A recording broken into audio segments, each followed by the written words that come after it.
প্রতিদিন সকালেই এক প্রকার আমার যুদ্ধই চলে, তারপরও ফুল এনার্জি নিয়ে ঘর গোছানো সংসারের সব কাজ একা হাতে কীভাবে গুছিয়ে করি সবটা তোমাদের সাথে শেয়ার করব এই ভিডিওর মাধ্যমে। So hello everyone, good morning. আমি উমা। আমার ছোট্ট একটা ব্লগে তোমাদের সকলকে জানাই অনেক অনেক ওয়েলকাম আর ভালোবাসা। দিনটা ছিল বৃহস্পতিবার, আর বৃহস্পতিবার মানে আমাদের প্রচুর কাজ। ভোরবেলা ঘুম থেকে উঠে কিছুটা কাজ এগিয়ে রাখার চেষ্টা করি। যাই হোক, আগে এই যে বাসি জামা টামা চেঞ্জ করে ঠাকুরের বাসনপত্রগুলো মেজে গুছিয়ে রেখেছি, যাতে আমার পুজো দিতে একদমই অসুবিধা না হয়। আজকে থেকে আমার ছেলের ওরাল এক্সাম শুরু হয়েছে, ওই যে মৌখিক পরীক্ষা আর কি। তবে সোমবার থেকে লেখা পরীক্ষা শুরু হবে। তো কালকে রাতেও আমি ঘুমাতে ঘুমাতে অনেকটা দেরি করে ফেলেছিলাম। তো সকালবেলা একটা টেনশন মাথার মধ্যে ঘুরপাক খাচ্ছে। আমার ছোট্ট সোনাটা আস্তে আস্তে দেখতে দেখতে বড় হয়ে যাচ্ছে। এই যে সেকেন্ড টাইম কিন্তু ও স্কুলে এক্সাম দেবে আর কি। যাই হোক, সকালবেলা আগে ঠাকুরের জায়গাটা পরিষ্কার পরিচ্ছন্ন করে রেখে দিয়েছি, তারপরে বাদবাকি কাজগুলোতে এখনই হাত দিলাম। দেখবে আমাদের গৃহিণীদের কিন্তু কাজ একদমই শেষ হয় না। তবে দেখবে ভোরবেলা উঠতে যদি আমরা কাজগুলো নিজের মতন গুছিয়ে করি না, তখন অনেকটা কাজ কিন্তু একা হাতেও সামলানো যায়। কারণ ভোরের দিকে উঠলে কাজগুলো কিন্তু খুব সুন্দর করে ম্যানেজ করা যায়। বিশেষ করে বাচ্চা কাচ্চা থাকলে দেখবে মায়েদের কাজ করতে ভীষণ অসুবিধা হয়ে যায়, আর তার মধ্যে একা সংসারে যেদিকে যায় নিজেকে সামলাতে হয়। তবে আমি বেশি বেলা করে কাজ করতে একদমই পছন্দ করি না, জানো তো। তোমাদের তো সব সময় বলি, আমি কিন্তু সকাল সকাল কাজকর্ম কিন্তু সেরে নেওয়ার চেষ্টা করি। যাই হোক, নিজের কাজগুলো তো নিজেকেই করতে হবে। অনেক সময় ভাবি সংসারের কাজকর্ম থেকে একটু ছুটি নেব, একদমই করব না, ঘরদুয়ার পরিষ্কার পরিচ্ছন্ন একদমই করব না। কিন্তু জানো তো, না করেও কিন্তু ভালো লাগে না। আর রোজ দিনের কাজগুলো যদি আমরা একটু একটু গুছিয়ে নিই না, তাহলে দেখবে বেশি একটা পরিশ্রমও হয় না। যাই হোক, এদিকে ছেলের ওয়ার্ড্রোবের উপরে জায়গাটা একটু ভালো করে মুছে নিচ্ছিলাম। দেখবে প্রচুর ধুলোবালি কিন্তু পড়ে, তবে রোজ দিন তো জিনিসগুলো আর মোছা হয় না। উপরের জায়গাগুলো ওই যে কয়েকদিন ছাড়া ছাড়া মুছি, তবে সেরকম ধুলোবালি পড়ে থাকে না। তারপরেও দেখবে কেমন একটা ভালো লাগে না, চোখের শান্তির জন্য একটু মুছতেই হয়।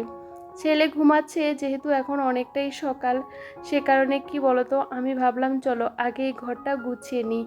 ওর আজকে স্কুল ছুটি হয়ে যাবে, ওই যে 9:45 ছুটি হয়ে যাবে। ওকে আমি দিয়ে আসবো, বাড়ি এসে না বেশি একটা কাজকর্ম করতে পারবো না। তো ভাবলাম চলো এখন কিছুটা কাজ আমি এগিয়ে রাখি, তাতে কি বলতো, সমস্ত দিকটা কিন্তু টাইমের মধ্যেও কিন্তু ম্যানেজ করতে পারবো। সকালটা কিন্তু ভীষণ ভালো লাগে কাজ করতে, সকালের পরিবেশটা থাকে একদম শান্ত। আর দেখবে এই শান্ত মাইন্ডে কাজ করতে সবার ভালো লাগে। ওই যে বাইরে পাখির আওয়াজ, এই সমস্ত কলরবগুলো শুনতে শুনতে আমি কিন্তু কাজকর্ম মোটামুটি অনেকটাই এগিয়ে নিই। আর কালকে রাত থেকে কিন্তু আমাদের এখানে বৃষ্টি হচ্ছে, বাইরে কিন্তু ঝিরিঝিরি করে বৃষ্টি পড়ে যাচ্ছে। আর এদিকে আমি কিন্তু ঘরের কাজগুলো করে নিয়েছিলাম। দেখবে বৃষ্টি বাদলের দিনে আমরা কিন্তু বাইরের কাজগুলো না করতে পারলেও ঘরটা যদি পরিপাটি করে গুছিয়ে রাখি না, ভীষণ ভালো লাগে। আর এখানে তো একটুখানি বৃষ্টি হলে জানো তো কাদা কাদা হয়ে থাকে, মাটিগুলো কালারটাও কেমন একটা একদমই আঠালো আর কি, একদম ভালো লাগে না। তো যাই হোক, এদিকে দেখো তোমাদের সাথে কথা বলতে বলতে আমি কিন্তু ঘরটা ভালো করে এই যে পরিষ্কার করে ঝাড় দিয়ে নিচ্ছিলাম। আসলে আমি যখন ঘর ঝাড় দিই, প্রত্যেকটা কর্নার ভালো করে ঝাড় দেওয়ার চেষ্টা করি।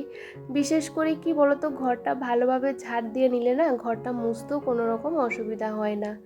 আমি প্রত্যেকটা দিন কিন্তু ঘর মুছি, একটা দিনও কিন্তু ঘর মোছা ছাড়া আমি থাকতে পারি না। ভাবি এই যে একটা দিন মুছবো না, কিন্তু ওই যে ভালো লাগে না, কেন জানি না, এগুলো আমার অভ্যাস হয়ে গেছে। দেখবে যারা যেভাবে চলতে ভালোবাসে তাদেরকে কিন্তু সেভাবে চলা উচিত। তো এই যে ছেলে ঘুমাচ্ছিল, আর আমি কি বলতো, রান্নাঘরটাও ভালো করে পরিষ্কার করে নিলাম, আর এদিকে কিন্তু এই ঘরটাও পরিষ্কার করে নিলাম। আর এখন চলে আসলাম বাইরে। বাইরে না কালকে রাত থেকে ঝিরিঝিরি করে বৃষ্টি হচ্ছে, আর সেরকম জোরে কিন্তু বৃষ্টি হচ্ছিল না। আর জানো তো চারদিকে না প্রচুর শ্যাওলা জমে গেছে। আসলে কি বলতো, দেখবে ইটের উপরে জায়গাগুলো তো পরিষ্কার করি, কিন্তু মাটিগুলো কিভাবে পরিষ্কার করবো বলো তো। আর বিশেষ করে কি বলতো, আমি না সবসময় সামনের ঘাস টাসগুলো তুলে নিই, আর এখন এই বর্ষার জন্য না সেরকম ঘাস টাসগুলো তুলতেও পারছি না। ভেবেছিলাম একটা ঘাস মারার ওষুধ এনে পুরো বাড়ির মধ্যে না ঘাসগুলোর মধ্যে দিয়ে দেব, কিন্তু এখন যেহেতু সেরকম কড়া রোদ্দুর দেয় না, সে কারণে এই কাজগুলোও করতে পারছিলাম না। যাই হোক, এদিকে ঝাড়টার দিয়ে না আমাদের গেটটা খুলতে ভীষণ অসুবিধা হয়ে পড়েছে। প্রচুর কচু গাছ হয়ে গেছে, জানো তো, কচু গাছে প্রচুর লতি হয়েছে, তবে সেই লতিগুলো তো আমি তুলি না। তো ভাবলাম চলো কয়েকটা কচুর ডগা কেটে নিই, কারণ আমার কচুর শাক খেতে ভীষণ ভালো লাগে। সে কারণে আজকে বেশ অনেক দিন পর জানো তো কচুর ডগাকে নিয়ে কেটে নিয়ে এসেছি। তো আমাদের বাড়ির থেকে আর কি ভিতরে অনেক ঢুকে পড়েছে, তো ভাবলাম যেহেতু কচু গাছগুলোর জন্য না জায়গাটা জঙ্গল হয়ে গেছে, এগুলো তোলাও হয়ে যাবে, কেটে নিয়ে আসার পর জায়গাটা পরিষ্কার হয়ে গেছে। তো সবটাই ওই জায়গাটা ভালো করে ঘাসগুলো পরিষ্কার করে তারপরে কি বলতো, আমি ভালো করে ঝাড়টার দিয়ে এই যে কচুর ডগাগুলো কিন্তু জল দিয়ে ধুয়ে বাইরে রেখে দিয়েছি। বাইরে যেহেতু ঝিরিঝিরি বৃষ্টি পড়ছিল সে কারণে। তো এদিকে ছেলেকে আমি টিফিন খাইয়ে ওকে কিন্তু স্কুলে দিয়ে এসেছি। দিয়ে এসে কিন্তু এই যে এখন ঘরগুলো মুছে নিচ্ছিলাম। আর জানো তো কন্টিনিউ ঝিরিঝিরি বৃষ্টি পড়ছে। আজ আসার সময় একবার স্লিপ কেটে আমি পড়ে গেছি। আসলে এই বর্ষার সময় না জামা কাপড় ধুলে না এমনিতেও শুকাতে চায় না। তো আজকে কি বলতো, আসার সময় সামনে জায়গাটার মধ্যে স্লিপ কেটে পড়ে গেছি, এমনভাবে পড়েছি ভাগ্যিস আমার মাথার মধ্যে লাগেনি। তো আজকে ভাবলাম চলো এই জায়গাটা ভালো করে একটু ঘষে দেব। আসলে কি বলতো, কয়দিন পর পর তোমাদের বলি যে আমি বাইরের ইটগুলো পরিষ্কার করি। এই যে একটুখানি বৃষ্টি হয় না, বৃষ্টির জলটা এই যে এখানে জমা হয়ে যায়, তো সেখানে না প্রচুর শ্যাওলা হয়ে যায়। তো জানো তো আমি যতটুক পারি এই ইটগুলোকে ঘষে ঘষে রাখার চেষ্টা করি, তবে সবসময় তো আর সম্ভব না, বাচ্চা কাচ্চা থাকে বুঝতে পারো। অন্তত সামনের জায়গাগুলো কিন্তু আমি এভাবে ঘষে ঘষে দিই। তো এখনও কি বলতো ঘষে ঘষে দিচ্ছিলাম আর কি, সেরকম শ্যাওলাও হয়নি। তারপরেও কিন্তু আমি যখনই একটু বৃষ্টি বাদল হয়, যখনই একটু সময় পাই, তখনই কিন্তু এভাবে ঘষে দিই। আসলে কি বলতো বন্ধুরা, একটু বৃষ্টি হলে না এগুলো পরিষ্কার করতে বেশ সুবিধা হয়। এই যে জল পড়ে জায়গাটা নরম হয়ে যায় আর কি, ঘষতেও সুবিধা হয়। না হলে বালতি করে করে না জল এনে এনে করতে অনেকটাই অসুবিধা হয়। তবে আমি এই জায়গাটা পরিষ্কার করিনি, ওই সাইডটাও কিন্তু পরিষ্কার করেছি, সবটা তোমাদের সাথে শেয়ার করিনি, কারণ ওই যে ক্যামেরা নিয়ে ছোটাছুটি করলে অনেকটা দেরি হয়ে যায় সে কারণে। আর আজকে যেহেতু বৃহস্পতিবার, তো জানো তো সময়ের মধ্যে পুজোটাও করার চেষ্টা করি। দেখবে সকাল সকাল স্নান পুজো সংসারের সমস্ত কাজগুলো গুছিয়ে রাখতে সবারই ভালো লাগে, কিন্তু সবটা করার জন্য একটু বুদ্ধিরও প্রয়োজন হয়। একার সংসারে থাকি, সব সময় কিন্তু বুদ্ধি করে কাজগুলো করার চেষ্টা করি, কারণ আমার ছেলে এত দুষ্টুমি করে জানো তো, বাড়ি আসার পর না এক ফোঁটাও কিন্তু ও বসে না, সারাক্ষণ দৌড়াতে থাকে আর দুষ্টুমি করতে থাকে। আমি সবসময় ওকে স্কুলে দিয়ে এসে তাড়াহুড়ো করে কাজগুলো করে নেওয়ার চেষ্টা করি। গাছে এত এত ফুল হয় তোমাদের কী আর বলবো। সকালবেলা না আমাদের পাশের ওই যে দুজন কাকিমা কিন্তু ফুল নিয়ে যায়, বাদবাকিগুলো আমার জন্য রেখে যায়। তবে আজকেও কিন্তু বেশ ফুল হয়েছে। তো নয়নতারা গাছটার মধ্যে এত ফুল হয় না, ভীষণ ভালো লাগে। যাই হোক, বৃহস্পতিবারে দেখবে ফুল যদি বেশি হয় পুজোর জায়গাটাও খুব সুন্দর করে সাজানো যায়। তো এদিকে দেখো সমস্ত কিছু সাজিয়ে গুছিয়ে আমি এখন পুজোটাও দিয়ে দিচ্ছিলাম। আজকে না ঘরের ভিতরে আপেল টাপেল সমস্ত কিছু আছে, কিন্তু সবটা না ফ্রিজের ভিতরে ঢুকানো, তো কিশমিশ দিয়েই কিন্তু আজকে ঠাকুরকে প্রসাদ দিলাম।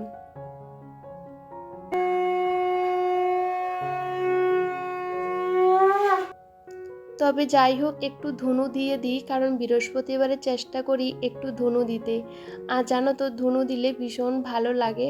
তো আমি কিন্তু বৃহস্পতিবার দিন সন্ধ্যার সময় পাঁচালিটা পড়ি, সকালবেলা এখন পড়তে পারি না, কারণ পাঁচালি পড়তে গেলে না আরও বেশি সময়ের দরকার হয় সে কারণে। যাই হোক, এদিকে দেখো আমি পুজোটাও করে নিয়েছি। আর এই যে বিছানাটা একটু ঝেড়ে নিচ্ছিলাম, কারণ বালিশ টালিশগুলো কি বলতো অন্য একটা জায়গার মধ্যে রেখেছিলাম।